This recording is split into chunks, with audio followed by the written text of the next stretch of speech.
কোনো রকম ঝামেলা ছাড়াই খুব অল্প সময়ে চটজলদি এরকম হেলদি নাস্তা যদি সকালবেলার খাবারে রাখতে চান, তাহলে আজকের ভিডিওটা শুধুমাত্র আপনাদের জন্য। এই নাস্তাটা কিন্তু অনেক পরিমাণে হেলদি, সেই সাথে বাচ্চারা কিন্তু একদমই অনেক মজা করে খাবে।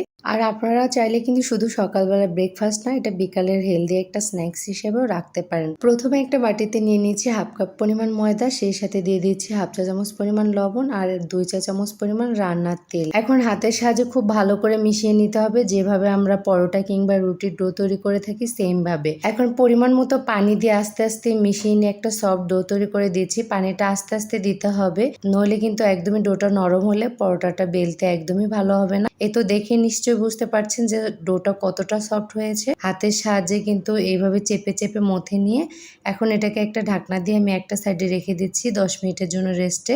এখন চিকেনের পুরটা তৈরি করে নিব। একটা ফ্রাই প্যানে 2 চা চামচ পরিমাণ তেল দিয়ে দিচ্ছি আর দিয়ে দিচ্ছি এখানে চিকেন কিমা।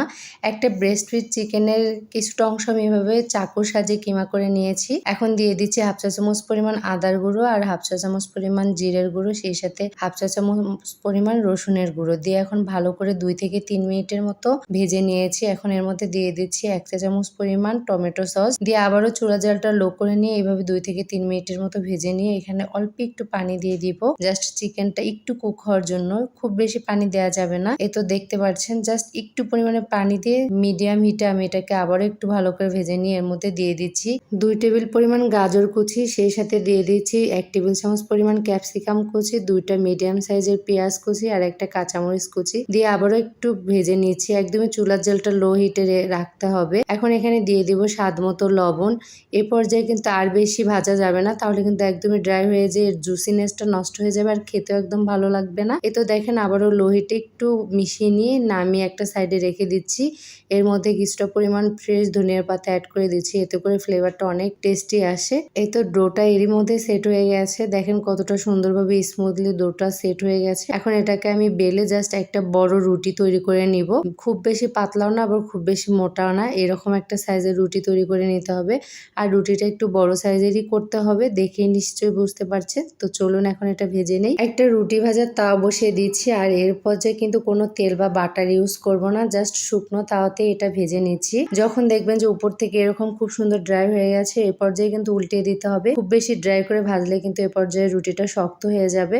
আমি একটু বাটার দিয়ে এটা ভেজে নিচ্ছি, আপনারা চাইলে কিন্তু রান্নার তেল দিয়েও ভাজতে পারেন। একটু চেপে চেপে আবারও এখন উল্টে দিচ্ছি অপর পাশটা। এক পিঠটা খুব ভালো করে ভেজে নিতে হবে আর অপর পিঠটা এ পর্যায়ে খুব বেশি ভাজা যাবে না, নইলে কিন্তু চিজ আর চিকেনের পুর যখন দিব রুটিটা বেশি ক্রিস্পি হয়ে গেলে শক্ত হয়ে যাবে। এখন রুটিটার এক সাইডে চিকেনের পুরগুলো দিয়ে দিচ্ছি, সেই সাথে গ্রেট করে রাখা মজারেলা চিজ দিয়ে দিচ্ছি। মজারেলা চিজটা অপশনাল, জাস্ট মজা লাগে এই জন্য দেয়া, আপনারা চাইলে কিন্তু স্কিপ করতে পারেন, তবে চিজ দিলে এর টেস্টটা অনেক বেশি ভালো আসে।